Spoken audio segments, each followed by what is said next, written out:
जय हिंद साथियों, स्वागत है आपका आपके अपने YouTube चैनल पर। इस चैनल के माध्यम से विभिन्न प्रतियोगी परीक्षाओं की तैयारी कर रहे स्टूडेंट्स के लिए objective type question based video, motivational video, one liner question based video, concept video इत्यादि प्रकार के वीडियो में लेकर आऊँगा। इसी श्रृंखला के अंतर्गत आज पाषाण काल से संबंधित objective type question based video लेकर आया हूँ। अगर आपको वीडियो पसंद आए तो वीडियो को लाइक कीजिएगा और अगर आपने अब तक चैनल सब्सक्राइब नहीं किया है तो चैनल को सब्सक्राइब कीजिएगा। तो चलिए शुरू करते हैं आज objective type question based video पाषाण काल से संबंधित। पहला प्रश्न चलते हैं हम। जिस काल के इतिहास का लिखित विवरण नहीं मिलता है क्या कहलाता है? ऑप्शन ए ऐतिहासिक काल, ऑप्शन बी आद्य ऐतिहासिक काल, ऑप्शन सी प्रागैतिहासिक काल, ऑप्शन डी उपरोक्त में से कोई नहीं।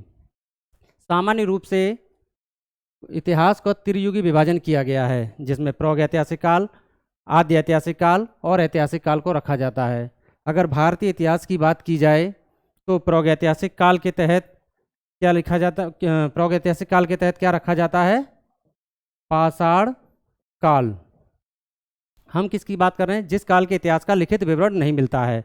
प्रागैतिहासिक काल का लिखित विवरण नहीं मिलता है। आद्य ऐतिहासिक काल का लिखित विवरण तो मिलता है लेकिन उस लिखित साक्ष्यों को अब तक हम डिकोड नहीं कर पाए हैं, जैसे सिंधु सभ्यता। और ऐतिहासिक काल भारत का शुरू होता है महाजनपद काल से। तो इस प्रश्न का उत्तर होगा जिसका इस काल के इतिहास का लिखित विवरण नहीं मिलता है, अर्थात प्रागैतिहासिक काल। नेक्स्ट क्वेश्चन, प्रागैतिहासिक काल या पाषाण काल के विभाजन में निम्नलिखित में से क्या शामिल नहीं है? अगर हम बात करें पहले इसके ऑप्शन पढ़ लेते हैं। ऑप्शन ए पुरापाषाण काल, ऑप्शन बी मध्य पाषाण काल, ऑप्शन सी नवपाषाण काल, ऑप्शन डी हड़प्पा काल। प्रागैतिहासिक काल या हड़प्पा काल, प्रागैतिहासिक काल या पाषाण काल, अगर इसकी बात की जाए तो पाषाण काल को तीन भागों में बांटते हैं। नंबर एक पुरापाषाण काल, नंबर दो मध्य पाषाण काल और नंबर तीन नवपाषाण काल। पाषाण काल का त्रियुगी विभाजन हो गया। इससे पहले इतिहास का त्रियुगी विभाजन था, पाषाण काल या प्रागैतिहासिक काल, दूसरा आद्य ऐतिहासिक काल और तीसरा ऐतिहासिक काल। इसके बाद पाषाण काल का त्रियुगी विभाजन है, पुरापाषाण काल, मध्य पाषाण काल और नवपाषाण काल। तो इस प्रागैतिहासिक काल में क्या शामिल नहीं है? हड़प्पा काल। तो आंसर क्या होगा? हड़प्पा काल। नेक्स्ट क्वेश्चन, क्वेश्चन नंबर 3, पुरापाषाण काल के विभाजन में क्या शामिल नहीं है? अब तक हमने पढ़ा था इतिहास का त्रियुगी विभाजन। इतिहास का त्रियुगी विभाजन था प्रागैतिहासिक काल, दूसरा था आद्य ऐतिहासिक काल, तीसरा था ऐतिहासिक काल। अब प्रागैतिहासिक काल को हमने तीन भागों में बांट दिया, पुरापाषाण काल, मध्य पाषाण काल, नव पाषाण काल। यहां पूछा क्या जा रहा है? पुरापाषाण काल के विभाजन में क्या शामिल नहीं है? तो पुरापाषाण काल का विभाजन होगा तीन भागों में। नंबर एक निम्न पुरापाषाण काल, नंबर दो मध्य पुरापाषाण काल, मध्य पुरापाषाण काल और नंबर तीन उच्च पुरापाषाण काल। इस बात को ध्यान रखना है। इतिहास का त्रियुगी विभाजन प्रागैतिहासिक काल, आद्य ऐतिहासिक काल और ऐतिहासिक काल। उसके बाद पाषाण काल का या प्रागैतिहासिक काल का विभाजन पुरापाषाण, मध्य पाषाण और नवपाषाण। उसके बाद पुरापाषाण काल का त्रियुगी विभाजन निम्न पुरापाषाण काल, मध्य पुरापाषाण काल और उच्च पुरापाषाण काल। तो इसका राइट आंसर क्या होगा? नव पुरापाषाण काल को होता नहीं है कुछ भी पुरापाषाण काल के तहत। तो इसका राइट आंसर होगा option C. Next question number 4, Bharat में प्रागैतिहासिक काल से संबंधित सूचित किया गया प्रथम स्थल कौन सा है? अगर हम काल के पहले इसके ऑप्शन पढ़ लेते हैं। Option A Bhimbetka, option B Pallavaram, option C Sohagi Ghat, option D Lingsugur. अगर पाषाण काल की बात समय के हिसाब से की जाए, समय के तरीके से की जाए, तो पहले आएगा पुरापाषाण, फिर आएगा मध्य पाषाण और नवपाषाण। तो ऑब्वियस सी बात है कि पुरापाषाण काल से संबंधित जो स्थल है वो प्राचीन होगा। लेकिन यहाँ एक विशिष्ट बात यह है कि जो भी पहला खोजा गया स्थल था वो पुरापाषाण काल से संबंधित नहीं था बल्कि नवपाषाण काल से संबंधित था। तो प्रागैतिहासिक काल में नवपाषाण काल से संबंधित खोजा गया प्रथम स्थल था लिंगसुगुर। 1842 में डॉक्टर प्राइमरोज ने इसको खोजा था। लिंगसुगुर कर्नाटक में स्थित है ये। नेक्स्ट क्वेश्चन नंबर 5, भारतीय प्रागैतिहास का पिता किसे कहा जाता है, जो कि एक भूवैज्ञानिक एवं पुरातत्वविद थे? Option A John Lubbock, option B Robert Bruce Foote, option C doctor Primrose, option D John Marshall. भारतीय पुरातत्व विभाग अर्थात पुरापाषाण काल या निम्न पुरापाषाण काल से संबंधित पहली खोज 1863 में रॉबर्ट ब्रूस फूट ने की थी, जिसके बाद भारत में पाषाण संस्कृति का या पाषाण काल का जो उत्खनन या खुदाई बहुत तीव्र गति से हुई और इसका विशिष्ट श्रेय जाता है रॉबर्ट ब्रूस फूट को। तो इसका राइट आंसर होगा option B Robert Bruce Foote. Next question, मानव को आग की जानकारी सर्वप्रथम किस काल में हुई? ऑप्शन ए निम्न प्रापाषाण काल, ऑप्शन बी मध्य पाषाण काल, ऑप्शन सी हड़प्पा काल, ऑप्शन डी नवपाषाण काल। अगर बात इसमें 3 प्रकार के प्रश्न बनते हैं। नंबर 1, मानव को आग की जानकारी कब हुई? तो इसका क्वेश्चन का राइट आंसर तो यह है कि मानव को आग की जानकारी सर्वप्रथम ऑप्शन ए निम्न प्रापाषाण काल में हुई। लेकिन इससे संबंधित 2 प्रश्न और हैं। मानव ने आग का प्रयोग व्यवस्थित रूप से कब प्रयोग करना शुरू किया, या आग का जो कह सकते हैं आग का अत्यधिक मात्रा में प्रयोग करना कब शुरू किया गया? ज़्यादातर लोगों ने कब प्रयोग करना शुरू किया? तो वो होगा नवपाषाण काल। लेकिन यहाँ सर्वप्रथम जानकारी कब हुई? निम्न प्रापाषाण काल में। एक तीसरा प्रश्न और है कि भारत में कब पता चला लोगों को आग की जानकारी है? भारत में जो आग के प्रयोग करने के साक्ष्य मिलते हैं वो किस काल से मिलते हैं? वो मिलते हैं उच्च पुरापाषाण काल से। और उच्च पुरापाषाण काल में कहाँ से? तो उच्च पुरापाषाण काल में मिलते हैं बिलासुर ग्राम गवी से। वहाँ से कुछ चूल्हे प्राप्त होते हैं। तो बिलासुर ग्राम गवी आंध्र प्रदेश के कर्नूल में स्थित है, जहाँ से भारत में ये पता चलता है कि भारत में आरंभिक लोग आग जलाना सीख गए थे। तो इसका राइट आंसर होगा ऑप्शन ए निम्न प्रापाषाण काल। चलिए नेक्स्ट क्वेश्चन की तरफ चलते हैं। क्वार्टजाइट पत्थरों का प्रयोग किस काल की विशेषता है? ऑप्शन ए नवपाषाण, ऑप्शन बी मध्य पाषाण काल, ऑप्शन सी मध्य प्रापाषाण काल, ऑप्शन डी निम्न प्रापाषाण काल। क्वार्टजाइट पत्थर जो सामान्य रूप से नदियों के किनारे ऐसे पत्थर जो रगड़ कर चिकने हो जाते हैं, बड़े बड़े पत्थर होते हैं, उनको क्वार्टजाइट पत्थर सामान्य रूप से कहा जाता है। तो ऐसे पत्थर सबसे पहले निम्न प्रापाषाण काल में प्रयुक्त होते हैं। तो क्वार्टजाइट पत्थरों का प्रयोग किस काल की विशेषता है? निम्न प्रापाषाण काल की। तो आंसर होगा ऑप्शन डी निम्न प्रापाषाण काल। और क्वेश्चन नंबर 8, निम्न प्रापाषाण काल को किस अन्य नाम से जाना जाता है? अब तक हमने देखा इतिहास का त्रियुगी विभाजन। इतिहास का त्रियुगी विभाजन क्या था? प्रागैतिहासिक काल, आद्य ऐतिहासिक काल और ऐतिहासिक काल। फिर दोबारा हम कहाँ गए थे? प्रागैतिहासिक काल का त्रियुगी विभाजन या 3 भागों में विभाजित किया था प्रागैतिहासिक काल को। पुरापाषाण काल, मध्य पाषाण काल और नव पाषाण काल।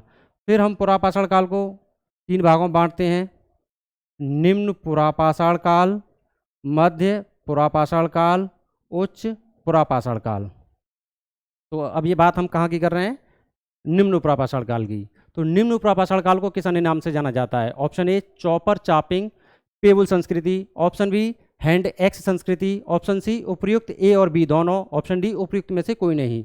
अगर इस निम्न प्रापाषाण काल की बात करें तो उत्तर और दक्षिण भारत में अलग अलग प्रकार की संस्कृति पाई जाती है। समय काल लगभग एक ही है, जिसको कहा जाता है उत्तर भारत की संस्कृति को सोहन संस्कृति और दक्षिण भारत की संस्कृति को कहा जाता है मद्रास संस्कृति।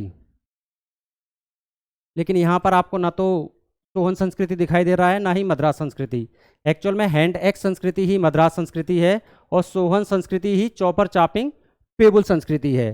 तो इसका राइट आंसर क्या होगा? उपर्युक्त ए और बी दोनों, हैंड एक्स संस्कृति और चॉपर चॉपिंग पेबुल संस्कृति। तो राइट आंसर होगा option C. Next question, Sohan घाटी का पितामह किसे कहा जाता है, जिसने सर्वप्रथम 1928 में सोहन नदी घाटी से सोहन संस्कृति के उपकरण प्राप्त किए थे? Option A DN Badia, option B AK Sonakia, option C BS Bakadkar, option D HD Sankalia. तो इसका राइट आंसर होगा option A DN Badia. Next question, question number 10, सर्वाधिक संख्या में हस्तकुठार हैंड-एक्स और क्लीवर किस काल से प्राप्त होते हैं? हैंड-एक्स संस्कृति अभी किसको कहा था हमने? निम्न प्रापाषाण काल को। तो हैंड-एक्स कहाँ से प्राप्त होते हैं? निम्न प्रापाषाण काल से। ऑप्शन ए नवपाषाण, ऑप्शन बी उच्च प्रापाषाण, ऑप्शन सी मध्यपाषाण और ऑप्शन डी निम्न प्रापाषाण काल, जिसमें से इसका राइट आंसर है ऑप्शन डी निम्न प्रापाषाण काल। नेक्स्ट क्वेश्चन नंबर 11, भारत में निम्न प्रापाषाण काल से संबंधित खोज सर्वप्रथम किसने की? Option A H D Sankalia, option B B S Bhakadkar, option C Dayaram Sahni, option D Robert Bruce Foote. इस क्वेश्चन को दो तरह से पढ़ने की जरूरत है। इस क्वेश्चन में जो लिखा है वो प्रापाषाण काल से संबंधित सर्वप्रथम खोज। अगर क्वेश्चन ये होता प्रागैतिहासिक काल से संबंधित सर्वप्रथम खोज, प्रागैतिहासिक काल से संबंधित सबसे पहली खोज नवपाषाण काल की है, जिसे 1842 में डॉक्टर प्राइमरोज ने कर्नाटक के लिंगसुगुर से खोजा। लेकिन हम यहाँ बात कर रहे हैं पुरापाषाण काल से संबंधित पहली खोज। तो पुरापाषाण काल में निम्न पुरापाषाण, मध्य पुरापाषाण और उच्च पुरापाषाण काल आता है। पुरापाषाण काल से संबंधित पहली खोज रॉबर्ट ब्रूसफुट ने पल्लवरम से की थी 1863 में। तो इसका राइट आंसर होगा option D Robert Bruce Foote. Next question, मई 1863 में रॉबर्ट ब्रूसफुट ने सर्वप्रथम किस स्थल से प्रथम निम्न प्रापाषाणिक उपकरण हैंड-एक्स की खोज की? Option A Harappa, option B Navda Toli, option C Lingsugur, option D Pallavaram. पिछले क्वेश्चन में हमने इसकी बात की थी, तो इसका राइट आंसर होगा ऑप्शन डी पल्लवरम। पल्लवरम तमिलनाडु में है, तमिलनाडु में कोर्तलायर नदी के किनारे। क्वेश्चन नंबर 13, भारतीय उपमहाद्वीप में किस स्थल से सर्वप्रथम होमिनिड जीवाश्म अर्थात मानव खोपड़ी का साक्ष्य प्राप्त होता है? Option A Hathnora, option B Betamcherla, option C Lohdanala, option D Chopani Mando. Hathnora निम्न प्रापाषाणिक स्थल है। हथनौरा निम्न प्रापाषाणिक स्थल है और भारत में निम्न प्रापाषाण काल में ही मानव खोपड़ी के साक्ष्य प्राप्त होते हैं, जो कि नर्मदा घाटी के हथनौरा नामक स्थान से प्राप्त होते हैं। इसमें ऑप्शन नदी घाटियों से संबंधित भी पूछे जा सकते थे। तो अगर ये देखा जाए कि किस घाटी से प्राप्त हुए, किस नदी घाटी से प्राप्त हुए ये मानव खोपड़ी का साक्ष्य, तो इसका राइट आंसर होगा नर्मदा घाटी। और यहाँ स्थल पूछा गया है, तो इसका राइट आंसर होगा option A Hathnora. Next question number 14, Hathnora में पूर्व पाषाणिक मानव के जीवाश्मों की खोज किसने की? Option A H D Sankalia, option B A K Sunakia, option C Dayaram Sahni, option D B S Bhakadkar. ये चारों लोग जो दिख रहे हैं ये पुरातत्वविद हैं। इन्होंने विभिन्न जगहों की खोज की है, जैसे एच डी सांकलिया ने नवदा टोली, लंगनाज, नेवासा इत्यादि स्थलों की खोज की। ए के सुनाकिया ने हथनौरा की खोज की। दयाराम साहनी ने हड़प्पा सभ्यता के सबसे पहले स्थल हड़प्पा की खोज की। बी एस भाकड़कर ने मध्य पाषाण काल और उच्च पुरापाषाण काल से संबंधित भीमबेटका की खोज की। बहुत महत्वपूर्ण स्थल है भीमबेटका, जिसकी खोज बी एस भाकड़कर ने की। लेकिन हमारा प्रश्न क्या था? हथनौरा में पूर्व पाषाणिक मानव के जीवाश्मों की खोज किसने की थी? इसका राइट आंसर होगा option B A K सुनाकिया। A K सुनाकिया ने 1982 में की खोज की है। Next question number 15, jasper, chert एवं फ्लिंट पत्थरों का प्रयोग किस काल की विशेषता है? ऑप्शन ए निम्न प्रापाषाण काल, ऑप्शन बी मध्य प्रापाषाण काल, ऑप्शन सी उच्च प्रापाषाण काल, ऑप्शन डी मध्य पाषाण काल। इससे पहले हमने देखा था क्वार्टजाइट पत्थर। क्वार्टजाइट पत्थरों का प्रयोग किस काल की विशेषता थी? निम्न प्रापाषाण काल की। जैस्पर, चर्ट और फ्लिंट आदि पत्थरों का प्रयोग किस काल की विशेषता है? इसका राइट आंसर होगा ऑप्शन बी मध्य पुरापाषाण काल। मध्य पुरापाषाण काल, मध्य पुरापाषाण और मध्य पाषाण में बिल्कुल अंतर करना है सही तरीके से। मध्य पुरापाषाण काल पुरापाषाण काल के अंतर्गत आता है। मध्य पाषाण पुरापाषाण का भाग नहीं है मध्य पाषाण काल। तो इसका राइट आंसर होगा ऑप्शन बी मध्य पुरापाषाण काल। क्वेश्चन नंबर 16, किस काल को फलकों की अधिकता के कारण फलक या सल्क संस्कृति भी कहा जाता है? ऑप्शन ए नवपाषाण काल, ऑप्शन बी मध्य पाषाण काल, ऑप्शन सी मध्य पुरापाषाणिक काल, ऑप्शन डी उच्च पुरापाषाण काल। तो इसका राइट आंसर होगा ऑप्शन सी मध्य पुरापाषाण काल। नेक्स्ट क्वेश्चन नंबर 17, आधुनिक मानव होमो सेपियंस का उदय किस काल में हुआ? ऑप्शन ए निम्न प्रापाषाण काल, ऑप्शन बी मध्य पाषाण काल, ऑप्शन डी नवपाषाण काल, ऑप्शन डी उपरोक्त में से कोई नहीं। तो आधुनिक मानव को किस नाम से जानते हैं? होमो सेपियंस के नाम से। तो निम्न प्रापाषाण काल में आधुनिक मानव नहीं था। मध्य पुरापाषाण काल में आधुनिक मानव नहीं था। तो आधुनिक मानव होमोसेपियंस का उदय किस काल में हुआ? इनमें से कोई नहीं, उपरोक्त में से कोई नहीं। इसका राइट आंसर क्या है? उच्च पुरापाषाण काल। उच्च पुरापाषाण काल। तो इसका राइट आंसर क्या होगा? आधुनिक मानव होमोसेपियंस का उदय किस काल में हुआ? ऑप्शन डी, उपरोक्त में से कोई नहीं, जो कि राइट आंसर है उच्च पुरापाषाण काल। Next question number 18, blade Buren उपकरण किस काल की विशेषता है? ऑप्शन ए निम्न पुरापाषाण काल, ऑप्शन बी मध्य पुरापाषाण काल, ऑप्शन सी उच्च पुरापाषाण काल, ऑप्शन डी नवपाषाण काल। ब्लेड ब्यूरेन उपकरण किसकी विशेषता है? उच्च पुरापाषाण काल की। Option number C. Next question number 19, Bharat में पहली बार गुफा चित्रकारी का प्रारंभ किस काल में होता है? ऑप्शन ए मध्य पुरापाषाण काल, ऑप्शन बी उच्च पुरापाषाण काल, ऑप्शन सी नवपाषाण काल, ऑप्शन डी निम्न पुरापाषाण काल। अगर ये कहा जाए इस क्वेश्चन के अनुसार कि पहली बार गुफा चित्रकारी का प्रारंभ किस काल में हुआ, अगर काल के अनुसार देखा जाएगा तो इसका राइट आंसर होगा उच्च पुरापाषाण काल। लेकिन पहली बार प्रागैतिहासिक शैल चित्रों से संबंधित खोज होती है वो मध्य पाषाण काल से संबंधित स्थलों की खोज होती है। लेकिन ये पूछा गया है भारत में पहली बार गुफा चित्रकारी का प्रारंभ किस काल में हुआ? इसका राइट आंसर होगा ऑप्शन बी उच्च पुरापाषाण काल। भीमबेटका इसका एक महत्वपूर्ण स्थल है। क्वेश्चन नंबर 20, किस उच्च पुरापाषाणिक स्थल से भारत में गुफा चित्रकारी के प्राचीनतम साक्ष्य प्राप्त होते हैं? Option A Suhagi Ghat, option B Bhimbetka, option C Utnur, option D Bagur. Suhagi Ghat मध्य पाषाण काल का खोजा गया पहला स्थल है जहां से गुफा चित्रकारी के साक्ष्य प्राप्त हुए हैं। भीमबेटका से भी गुफा चित्रकारी के साक्ष्य प्राप्त हुए हैं, लेकिन इन दोनों में भीमबेटका उच्च पुरापाषाण काल से संबंधित है जबकि सुहागी घाट मध्य पाषाण काल से संबंधित है। और प्रश्न हमारा क्या पूछा है? किस उच्च पुरापाषाणिक स्थल से? तो उच्च पुरापाषाणिक स्थल कौन सा है? भीमबेटका। तो इसका राइट आंसर क्या होगा? Option B Bhimbetka.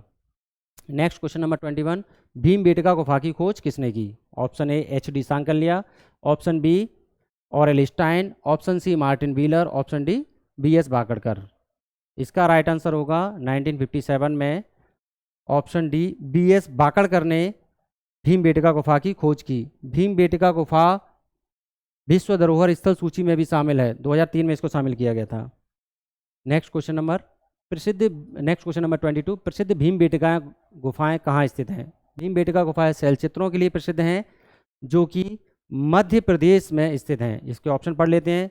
3 ऑप्शन इसमें से मध्य प्रदेश से संबंधित हैं। Option A Bhopal, option B Raisen, option C Dhar, option D Mahoba. Mahoba Uttar Pradesh में है तो ये तो नहीं होगा। तो मैंने क्या बताया? मध्य प्रदेश में स्थित है। तो option A Bhopal, option B Raisen, option C Dhar. तो ये कहाँ स्थित है? Option B Raisen. Next question number 23, Bharat में हड्डी से निर्मित प्राचीनतम मूर्ति किस काल में प्राप्त होती है? ऑप्शन ए मध्य पाषाण काल, ऑप्शन बी नवपाषाण काल, ऑप्शन सी उच्च पुरापाषाण काल, ऑप्शन डी निम्न पुरापाषाण काल। तो इसका राइट आंसर होगा भारत में प्राचीनतम मूर्ति जो कि हड्डी से निर्मित है, इसका राइट आंसर होगा ऑप्शन सी उच्च पुरापाषाण काल। नेक्स्ट क्वेश्चन, भारत के किस उच्च पुरापाषाणिक स्थल से शुतुरमुर्ग के अंडों के अवशेष प्राप्त हुए हैं? ऑप्शन ए पटने, ऑप्शन बी अतिरंपकम, ऑप्शन सी लोहदा नाला, ऑप्शन डी पैसरा। पटने महाराष्ट्र में उच्च पुरापाषाण काल से संबंधित वह स्थल है जहां शुतुरमुर्ग के अंडों के अवशेष प्राप्त हुए हैं। ऑप्शन ए पटने।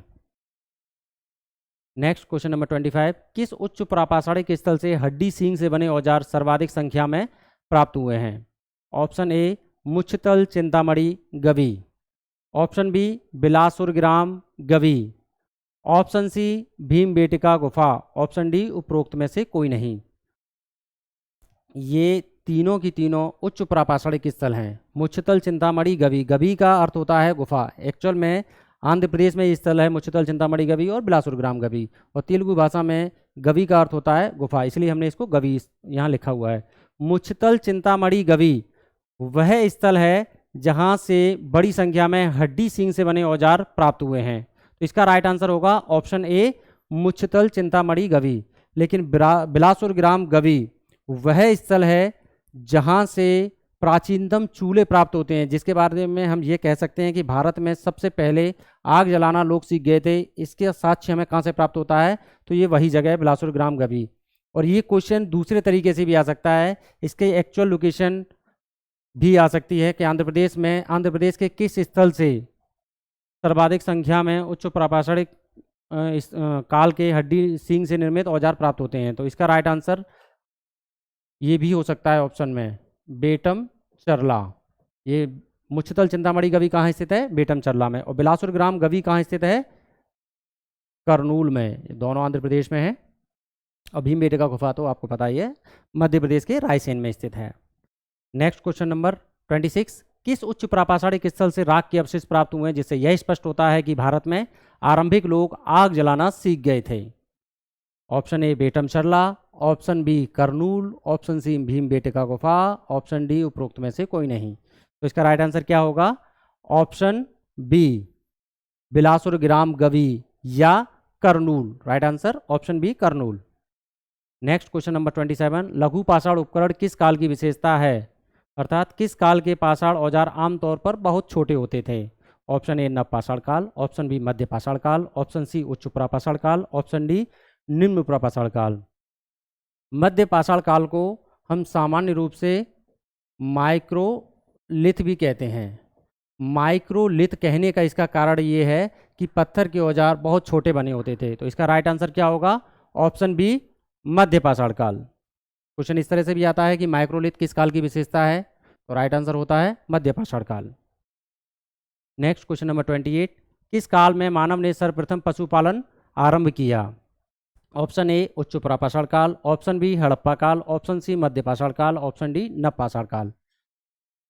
शिकार करना विशिष्ट रूप से पुरापाषाण काल से संबंधित है। हालांकि जो शिकार है वो पुरापाषाण, मध्य पाषाण, नव पाषाण तीनों की विशेषता है, लेकिन मध्य पाषाण काल में कुछ प्रगति होती है। शिकार के साथ साथ पशुपालन भी आरंभ हो जाता है। और नव पाषाण काल में शिकार, पशुपालन और खेती करना, ये तीनों चीज़ें हो जाती हैं। तो मध्य पाषाण काल वह पहला टाइम पीरियड है जब मानव ने पशुपालन आरंभ किया। और पहला पाला गया पशु है कुत्ता। मध्य पाषाण काल में पहला पाला गया पशु कौन सा है, कुत्ता। नेक्स्ट क्वेश्चन नंबर 29, पशुपालन के प्राचीनतम साक्ष्य कहाँ से प्राप्त होते हैं। Option A Bagor, option B Sanganakallu, option C Chopani Mando, option D Mehrgarh. पशुपालन के प्राचीनतम साक्ष्य हमें मध्य पाषाण काल से प्राप्त होते हैं। और मध्य पाषाण काल में कौन से प्रमुख स्थल हैं, ऑप्शन ए बागौर। हालांकि बागौर के साथ एक और आता है एग्जाम में, वो बहुत महत्वपूर्ण है।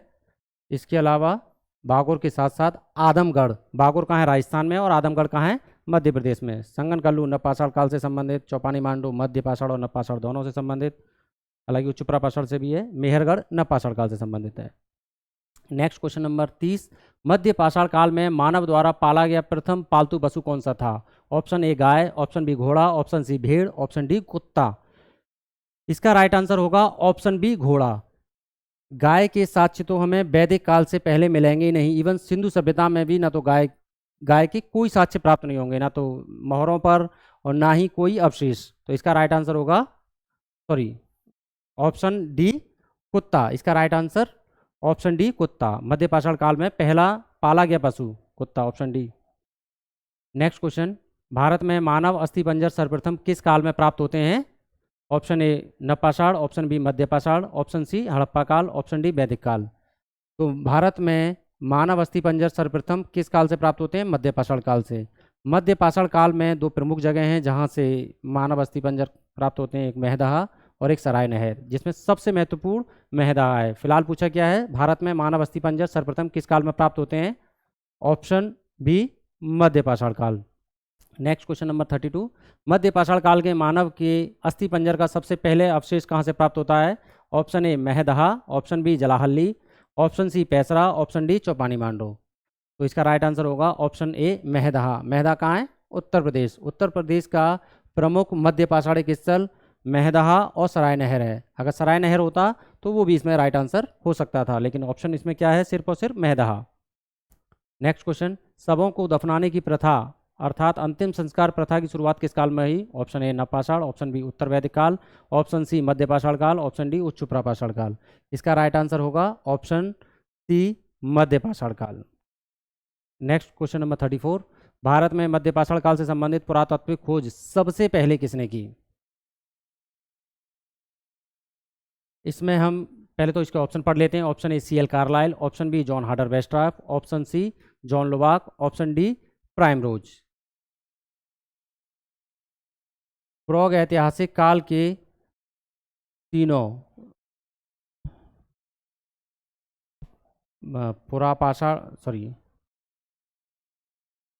पुरापाषाण काल, मध्य पाषाण काल और नवपाषाण काल, इन तीनों की देख लेते हैं हम कि खोज सबसे पहले किसने की। पुरापाषाण काल की पहली खोज किसने की? रॉबर्ट ब्रूस फूट ने 1863 में। कहाँ से? पल्लवरम, तमिलनाडु।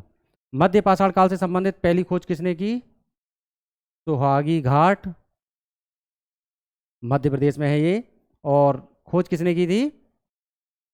सी एल कार्लाइल। और नवपाषाण काल से संबंधित पहली खोज, ये तो पूरे प्रागैतिहासिक काल की पहली खोज थी। ये 1863, ये 1867 और ये 1842। लिंगसुगुर नामक स्थान है कर्नाटक में, खोजने वाले हैं प्राइम रोज।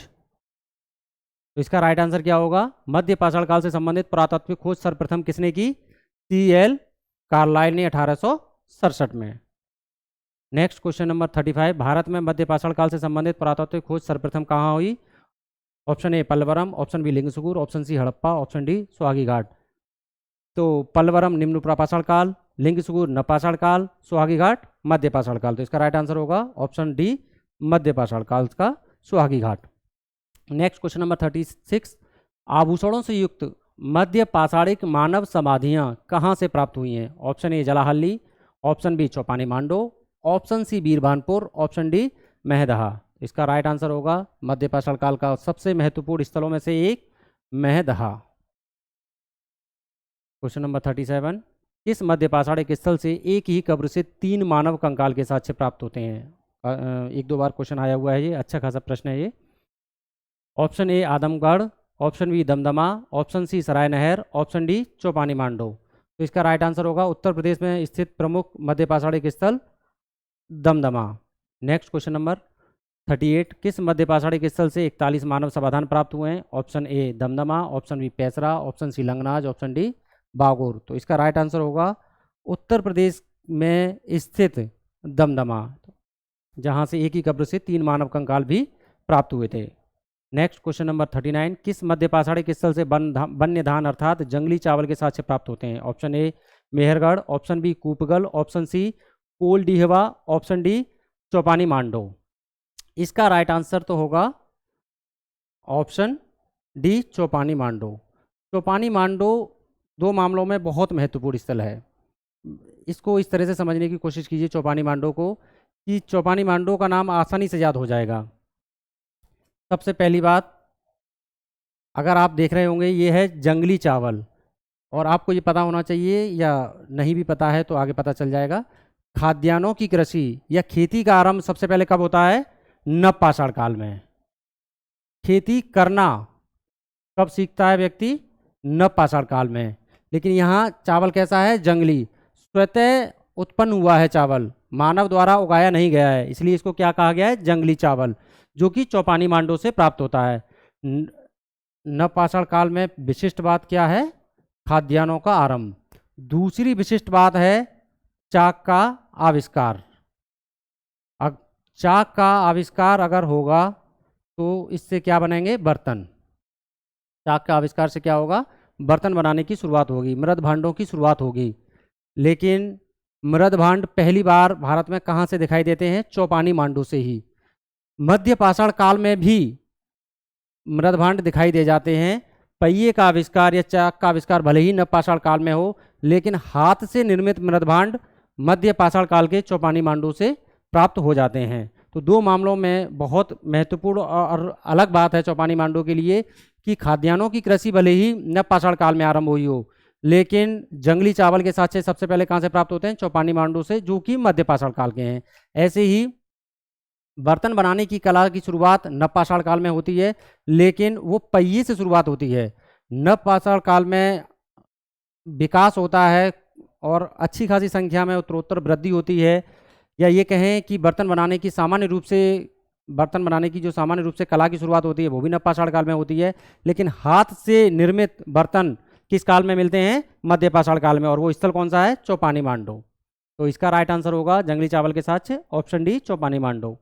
नेक्स्ट क्वेश्चन नंबर 40, किस मध्यपाषाणिक स्थल से हस्त निर्मित मृदभांड प्राप्त होते हैं? Option A Bagor, option C Adamgarh, option D Chopani Mando और ऑप्शन डी कनेवल। तो इसका राइट आंसर होगा option C, Chopani Mando. Next question number 41, किस मध्यपाषाणिक स्थल से प्राप्त शैल आश्रय चित्रों में 2 रथों के चित्र मिले हैं जिन्हें तीर कमान और भाले लिए सैनिकों के समूह से घिरा हुआ दिखाया गया है? Option A Langhnaj, option B Morhana Pahar, option C Mahadaha, option D Bagor. ये भी मध्यपाषाणिक स्थल मोरहना पहाड़ से प्राप्त होते हैं, जहाँ से धनुष बाण या जहाँ से युद्ध के साक्ष्य प्राप्त होते हैं। इसको इस तरह से भी कह सकते हैं कि किस मध्यपाषाणिक स्थल से युद्ध के साक्ष्य प्राप्त होते हैं। तो ऑप्शन क्या है? इसका राइट आंसर क्या है? ऑप्शन बी, मोरहना पहाड़। मोरहना पहाड़ भी उत्तर प्रदेश का प्रमुख मध्यपाषाणिक स्थल है। नेक्स्ट क्वेश्चन नंबर 42, भारत का सबसे बड़ा मध्यपाषाणिक स्थल कौन सा है? Option A Adamgarh, option B Sarai Nahar, option C Bagor, option D Jalahalli. Bagor वह मध्यपाषाणिक स्थल है जिसका पूरी तरह से और सबसे अच्छी तरीके से उत्खनन हुआ है। तो इसका राइट आंसर होगा ऑप्शन सी, बागोर। बागोर राजस्थान की कोठारी नदी के किनारे स्थित है और कोठारी बनास की सहायक नदी है। बनास चंबल की सहायक नदी है और चंबल यमुना की, यमुना गंगा की। तो इस प्रकार भारत का सबसे बड़ा मध्यपाषाणिक स्थल कौन सा है? Option C, Bagor. Next question number 43, किस मध्यपाषाणिक स्थल का सांगोपांग या पूर्ण एवं सही तरीके से अन्वेषण किया गया है? Option A Bagor, option B Langhnaj, option C Mahadaha, option D Adamgarh. तो इसका राइट आंसर होगा ऑप्शन ए, बागोर, राजस्थान का प्रमुख मध्यपाषाणिक स्थल। क्वेश्चन नंबर 44, शुष्क क्षेत्र में खोजा गया प्रथम मध्यपाषाणिक स्थल कौन सा है? Option A Sarai Nahar, option B Langhnaj, option C Mehrgarh, option D Attirampakkam. Sarai Nahar Uttar प्रदेश का प्रमुख स्थल है, तो ये शुष्क क्षेत्र का स्थल नहीं हुआ। मेहरगढ़ बलूचिस्तान में स्थित है, तो ये भी एक शुष्क क्षेत्र में स्थित स्थल नहीं है। डी अतिरंपकम, ये तमिलनाडु में है, ये भी शुष्क क्षेत्र का स्थल नहीं है। तो बचा option B Langhnaj. Option B दरअसल गुजरात का प्रमुख मध्यपाषाणिक स्थल है लंगनाज, जहाँ से 14 मानव कंकाल भी प्राप्त होते हैं, 41 दमदमा से और 14 लंगनाज से। और लंगनाज की खोज की HD सांकलिया ने। चलिए नेक्स्ट क्वेश्चन नंबर 45, किस मध्यपाषाणिक स्थल से लगभग 25,000 लघु पाषाण उपकरण प्राप्त हुए हैं? अर्थात कौन सा मध्यपाषाणिक स्थल अत्यधिक मात्रा में लघु पाषाण उपकरण उत्पादन के लिए प्रसिद्ध था? Option A Langhnaj, option B Mahadaha, option C Jalahalli, option D Adamgarh. इसका राइट आंसर होगा मध्य प्रदेश में स्थित आदमगढ़। क्वेश्चन नंबर 46, किस मध्यपाषाणिक स्थल से रोमन लिपि के डी अक्षर के आकार के तिरछे फलक के प्रमाण मिले हैं? तो option A Paisra, option B Jalahalli, option C Loteshwar, option D Maidaha. तो डी रोमन लिपि के डी अक्षर के आकार के तिरछे फलक के प्रमाण कहाँ से प्राप्त होते हैं? कर्नाटक के जलाहल्ली से। नेक्स्ट क्वेश्चन नंबर 47, दक्षिण एशिया की प्राचीनतम लघु पाषाण औजार फैक्ट्री के प्रमाण कहाँ से मिलते हैं? Option A Jwalapuram, option B Jalahalli, option C Kanewal, option D Bagor. इसका राइट आंसर होगा आंध्र प्रदेश में स्थित ज्वालापुरम। नेक्स्ट क्वेश्चन नंबर 48, नवपाषाण काल के लिए न्यूलिथिक शब्द का प्रयोग सबसे पहले किसने किया? Option A John Harder Westropp, option B John Lubbock, option C Carlyle, option D Primrose. दरअसल अगर पाषाण काल को देखा जाए तो शुरुआत में इसको 2 भागों में बांटा गया था, पुरापाषाण काल और नवपाषाण काल। एक रचना है प्री हिस्टोरिक टाइम, जॉन लुबाक की ये रचना है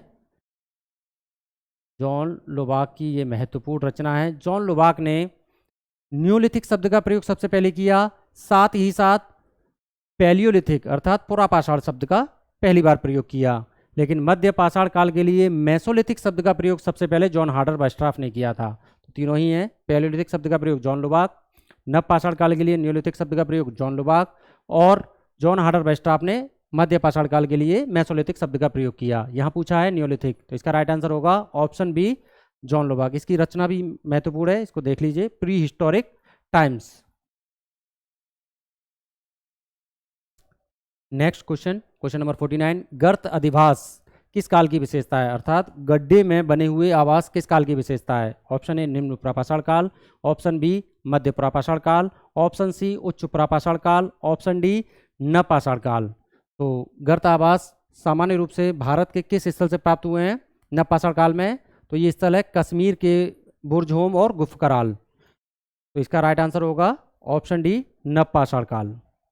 क्वेश्चन नंबर 50, नवपाषाण काल में गड्ढे खोदने के साक्ष्य अर्थात गर्त आवास के साक्ष्य कहाँ से प्राप्त हुए हैं। Option A Chopani Mando, option B Sanganakallu, option C Burzahom, option D Chirand. तो इसका राइट आंसर होगा कश्मीर का बुर्जहोम।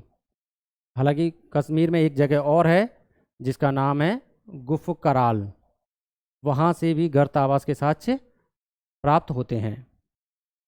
नेक्स्ट क्वेश्चन नंबर 51, बसूली छैनी छेद वाला गोल पत्थर का संबंध किस काल से है। ऑप्शन ए निम्न प्रापाषाण काल, ऑप्शन बी उच्च प्रापाषाण काल, ऑप्शन सी मध्य पाषाण काल, ऑप्शन डी नवपाषाण काल। तो इसका राइट आंसर होगा ऑप्शन डी नवपाषाण काल। नेक्स्ट क्वेश्चन नंबर 52, पहिए या चाक का आविष्कार किस काल में हुआ था। ऑप्शन ए वैदिक काल, ऑप्शन बी हड़प्पा काल, ऑप्शन सी नवपाषाण काल, ऑप्शन डी मध्य पाषाण काल। इसका राइट आंसर होगा ऑप्शन सी नवपाषाण काल। नवपाषाण काल को आधुनिक सभ्यता का अग्रदूत भी कहा है कई विद्वानों ने। नेक्स्ट क्वेश्चन नंबर 53, खाद्यान्नों की कृषि सर्वप्रथम किस काल में आरंभ हुई। ऑप्शन ए मध्य पाषाण काल, ऑप्शन बी नवपाषाण काल, ऑप्शन सी हड़प्पा काल, ऑप्शन डी उत्तर वैदिक काल। तो इसका राइट आंसर होगा ऑप्शन बी नवपाषाण काल। क्वेश्चन नंबर 54, किस नवपाषाणिक स्थल से चावल की खेती के प्राचीनतम साक्ष्य प्राप्त होते हैं। Option A Mehrgarh, option B Koldihwa, option C Lahuradewa, option D Mohenjodaro. यह प्रश्न छात्रों के लिए थोड़ा सा फंसाने वाला होता है। इसको इस तरह से समझिए कि भारत में सबसे पहले पता चला चावल की खेती के कहीं से साक्ष्य प्राप्त हुए थे, तो वो जगह थी कोलडीहवा। कोलडीहवा, लेकिन हमें कोलडीबा के बाद ये पता चला कि कोलडीबा से भी पुरानी कोई ऐसी जगह है जहाँ से चावल के साक्ष्य प्राप्त होते हैं, तो वो है लहुरादेव। तो अब अगर पूछा जाए प्रश्न कि किस नवपाषाणिक स्थल से चावल की खेती के प्राचीनतम साक्ष्य प्राप्त होते हैं, तो इसका राइट आंसर होता है ऑप्शन सी लहुरादेव। अगर लहुरादेव ऑप्शन में नहीं है चावल के लिए विशिष्ट रूप से चावल की खेती के लिए अगर लहुरादेव ऑप्शन में नहीं है, तो इसका राइट आंसर होता है कोलडीबा। ये लगभग 6000 ईसा पूर्व का है और ये लगभग 8000 ईसा पूर्व का है। तो इसका राइट आंसर क्या है, option C Lahuradewa. Next question, question number 55, किस नवपाषाणिक स्थल से गेहूं और जौ के प्राचीनतम साक्ष्य प्राप्त होते हैं। Option A Lahuradewa, option B Mehrgarh, option C Koldihwa, option D उपरोक्त सभी। तो लहुरादेव और कोलडीबा, यहाँ से चावल, कोलडीबा से चावल लगभग 8000 ईसा पूर्व, अभी मैंने बताया आपको, और यहाँ से चावल कोलडीबा से 6000 ईसा पूर्व। गेहूं और जौ के प्राचीनतम साक्ष्य प्राप्त होते हैं हमें मेहरगढ़ से। गेहूं ये कितने साल पुराने हैं, 7000 ईसा पूर्व। अब अगर आपसे ये पूछा जाए गेहूं के प्राचीनतम साक्ष्य, तो कौन सी जगह है, मेहरगढ़। चावल के प्राचीनतम साक्ष्य लहुरादेव, लहुरादेव ऑप्शन में नहीं है चावल के लिए, तो कोलडीबा। इस क्वेश्चन को पूछने का तीसरा तरीका और भी है। इसको इस तरह से पूछा जाता है कि किस नवपाषाणिक स्थल से कृषि के प्राचीनतम साक्ष्य प्राप्त होते हैं। कृषि के प्राचीनतम साक्ष्य सबसे पहले कहाँ है, चावल भी एक कृषि है, तो सबसे प्राचीनतम साक्ष्य कहाँ से प्राप्त होंगे कृषि के, लहुरादेव से। लेकिन ज़्यादातर क्वेश्चन में लहुरादेव नहीं होता ऑप्शन में, तब क्वेश्चन में जो ऑप्शन होता है वो होता है मेहरगढ़। तो कृषि के मामले में सबसे प्राचीनतम साक्ष्य मेहरगढ़ से प्राप्त होते हैं। अगर लहुरादेव नहीं है, लहुरादेव है तो फिर लहुरादेव ही होगा। नंबर 1 कृषि में, नंबर 2 कृषि में, नंबर 3 कृषि में। चावल में नंबर 1, चावल में नंबर 2 कोल्डीबा। गेहूं में नंबर 1, गेहूं और जौ में मेहरगढ़। तो इसका राइट, तो नेक्स्ट क्वेश्चन की ओर चलते हैं। इसका तो राइट आंसर ऑप्शन बी हो गया, मेहरगढ़। नेक्स्ट क्वेश्चन नंबर 56, निम्नलिखित नव पाषाणिक स्थलों में से कहाँ से हड्डियों से बने औजार प्राप्त होते हैं? Option A Burzahom, option B Gufkral, option C Chirand, option D उपरोक्त सभी। ये पूछ रहा है कहाँ से हड्डियों से बने औजार प्राप्त होते हैं। अगर इसी प्रश्न को दूसरे तरीके से पूछता कि अत्यधिक मात्रा में हड्डियों से बने औजार कहाँ से प्राप्त होते हैं, अगर अत्यधिक पूछा जाता तो इसका राइट आंसर चिरांद होता। लेकिन ये पूछा है कहाँ से हड्डियों से बने औजार प्राप्त होते हैं, तो हड्डियों से बने औजार बुर्जहोम से भी प्राप्त होते हैं, गुफकराल से भी प्राप्त होते हैं, चिरांद से भी प्राप्त होते हैं। बुर्जहोम कश्मीर में है, गुफकराल कश्मीर में है, चिरांद बिहार का प्रमुख नव पाषाणिक स्थल है। तो इसका राइट आंसर क्या होगा? ऑप्शन डी उपरोक्त सभी। नेक्स्ट क्वेश्चन नंबर 57, भारत में नव पाषाण काल से संबंधित प्रथम पुरातात्विक खोज कहाँ हुई थी? Option A Lingsugur, option B Pallavaram, option C Suhagi Ghat, option D उपरोक्त में से कोई नहीं। इस क्वेश्चन का आंसर हम पहले कर चुके हैं, अगर आपको दिमाग में आ रहा हो तो बताइए जरा। Yes, option A लिंगसुगुर। लिंगसुगुर नवपाषाण काल का पहला खोजा गया स्थल। पल्लवरम निम्न पुरापाषाण काल या पुरापाषाण काल का खोजा गया पहला स्थल। सुहागी घाट मध्य पाषाण काल का पहला खोजा गया स्थल। लिंगसुगुर की खोज किसने की? डॉक्टर प्राइमरोज ने। पल्लवरम की खोज किसने की? रॉबर्ट ब्रूसफूट ने। सुहागी घाट की खोज किसने की? सीएल कार्लाइल ने। नेक्स्ट क्वेश्चन नंबर 58, भारत में नवपाषाण काल से संबंधित पुरातात्विक खोज सर्वप्रथम किसने की? Option A Primrose, option B Carlyle, option C Dayaram Sahni, option D Robert Bruce Foote. इसको हम पिछले ही क्वेश्चन में दोहरा चुके हैं, इससे पहले भी दोहरा चुके हैं। तो इसका राइट आंसर होगा option A doctor Primrose Lingsugur. Next question number 59, किस पुरातन स्थल से नवपाषाण संस्कृति से लेकर हड़प्पा सभ्यता तक के सांस्कृतिक अवशेष प्राप्त हुए हैं? Option A Mehrgarh, option B Lahuradewa, option C कूपगल, option D Daojali Hading. इसका राइट आंसर होगा ऑप्शन ए मेहरगढ़। मेहरगढ़ पाकिस्तान के बलूचिस्तान में स्थित है। लहुरादेव उत्तर प्रदेश में संत कबीर नगर में स्थित है नवपाषाणिक स्थल। कूपगल कर्नाटक में स्थित है, जहाँ से कूपगल नवपाषाण काल का कर्नाटक में स्थित वह स्थल है जहाँ से राख के टीले प्राप्त हुए हैं। दाऊजली हेडिंग कहाँ पर स्थित है? दाऊजली हेडिंग पूर्वोत्तर भारत में स्थित है। तो इसका राइट आंसर होगा ऑप्शन ए मेहरगढ़। बलूचिस्तान का अन्न भंडार अर्थात बलूचिस्तान की रोटी की टोकरी किस नवपाषाणिक स्थल को कहा जाता है? Option A Lahuradewa, option B Mohenjodaro, option C Mehrgarh, option D Koldihwa. इसका राइट आंसर होगा option C Mehrgarh. Next question number 61, किस नवपाषाणिक स्थल से पालतू भैंस के प्राचीनतम साक्ष्य प्राप्त होते हैं? पालतू भैंस, option A Lahuradewa, option B Mehrgarh, option C Harappa, option D Mahadaha. तो इसका राइट आंसर होगा option B Mehrgarh. Next question number 62, किस नवपाषाणिक स्थल से मानव के साथ कुत्ते बकरे जैसे पालतू पशुओं को दफनाए जाने के साक्ष्य प्राप्त होते हैं? Option A Burzahom, option B Chirand, option C Ropar, option D Utnur. इसका राइट आंसर होगा option A Burzahom Kashmir. Next question number 63, किस नवपाषाणिक स्थल से फसल काटने का आयताकार पाषाण उपकरण हार्वेस्टर के साक्ष्य प्राप्त होते हैं? ऑप्शन ए गंगा घाटी, ऑप्शन बी दक्षिण Bharat, option C Kashmir, option D Vindhya क्षेत्र। तो इसका राइट आंसर है ऑप्शन सी कश्मीर। कश्मीर के बुर्जहोम और गुफकराल ये प्रमुख स्थल हैं जहां से आयताकार पाषाण उपकरण फसल काटने के लिए प्राप्त होते हैं।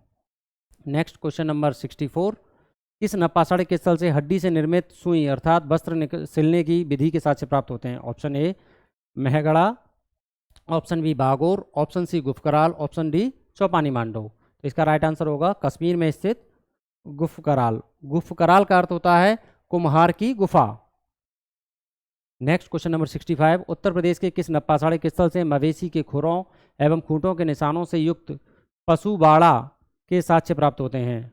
पशुवाड़ा का साक्ष्य प्राप्त हुआ है किस स्थल से? Option A Koldihwa, option B Mehgarha, option C Ropar, option D Chopani Mandu. तो इसका राइट आंसर होगा option B Mehgarha. Next question number 66, दक्षिण भारत के किन नपाषाढ़ स्थलों से राख के टीले प्राप्त नहीं हुए हैं? इस प्रश्न पर ध्यान देना है, किससे प्राप्त नहीं हुए हैं? Option A Koopgal, option B Sanganakallu, option D Utnur, option D Daojali Hading. पहली बात तो ये कि यहीं से क्वेश्चन का आंसर निकल आता है, क्योंकि दाऊजली हेडिंग दक्षिण भारत में स्थित नहीं है। लेकिन आपको पता होना चाहिए कि ऑप्शन ए जो कूपगल है, option B Sanganakallu, option C Utnur, इन तीनों ही जगह से राख के टीले प्राप्त होते हैं। तीनों ही कहाँ हैं? दक्षिण भारत में, कर्नाटक में। तो इसका राइट आंसर होगा कि कहाँ से राख के टीले के साक्ष्य प्राप्त नहीं हुए हैं? Option D Daojali heading.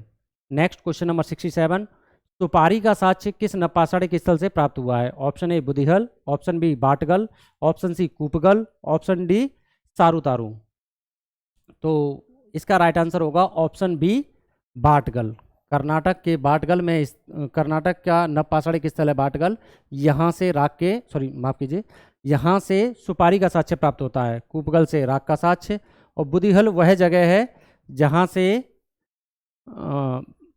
सामुदायिक भोज या एक साथ लोग बैठकर भोजन करते थे, ऐसा साक्ष्य प्राप्त होता है। और सारूतारू और दाऊजली हेडिंग ये दोनों असम में, पूर्वोत्तर भारत के असम में स्थित नपाषाढ़ स्थल है।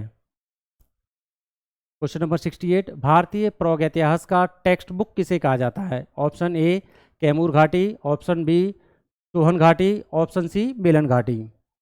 उत्तर प्रदेश का बेलन घाटी स्थित बेलन घाटी भारतीय प्रागैतिहासिक का टेक्स्ट बुक कहा जाता है। इसका राइट आंसर होगा ऑप्शन सी बेलन घाटी।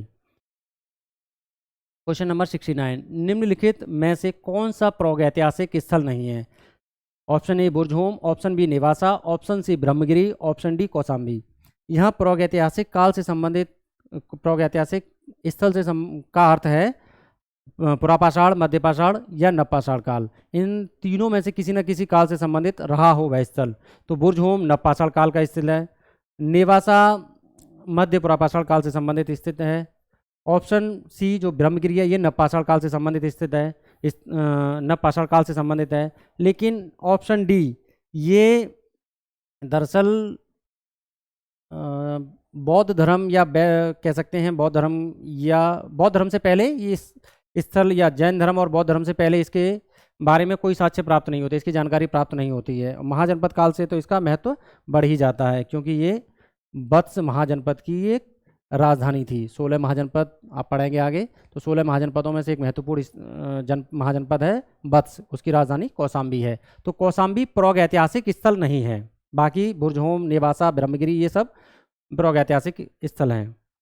नेक्स्ट क्वेश्चन नंबर 70, निम्नलिखित में से कौन से प्रमुख नवपाषाण स्थल पूर्वोत्तर भारत में नहीं है? Option A Meghalaya, option B Sarutaru, option C Utnur, option D Daojali Hading. इसमें एक स्थल तो ऐसा है जिसे आसानी से कोई भी पता लगा सकता है, वो है मेघालय। मेघालय पूर्वोत्तर भारत का प्रमुख राज्य है, जो कि प्रमुख नवपाषाण स्थल भी है। ऑप्शन बी सारूतारू पूर्वोत्तर भारत के असम में स्थित है, ऑप्शन डी दाऊजली हेडिंग पूर्वोत्तर भारत के असम में स्थित प्रमुख नवपाषाण स्थल है। तो इसका राइट आंसर होगा ऑप्शन सी उतनूर। उतनूर कर्नाटक में स्थित है, तो इसका राइट आंसर क्या होगा? उतनूर। तो चलिए आज का वीडियो यहीं समाप्त करते हैं। कैसा लगा आपको वीडियो? अगर वीडियो आपके काम का हो और आपको पसंद आया हो तो वीडियो को ज़रूर लाइक कीजिएगा, और अगर आपने अब तक चैनल सब्सक्राइब नहीं किया है तो प्लीज़ चैनल को सब्सक्राइब कीजिएगा। आज का वीडियो यहीं ख़त्म करते हैं। धन्यवाद।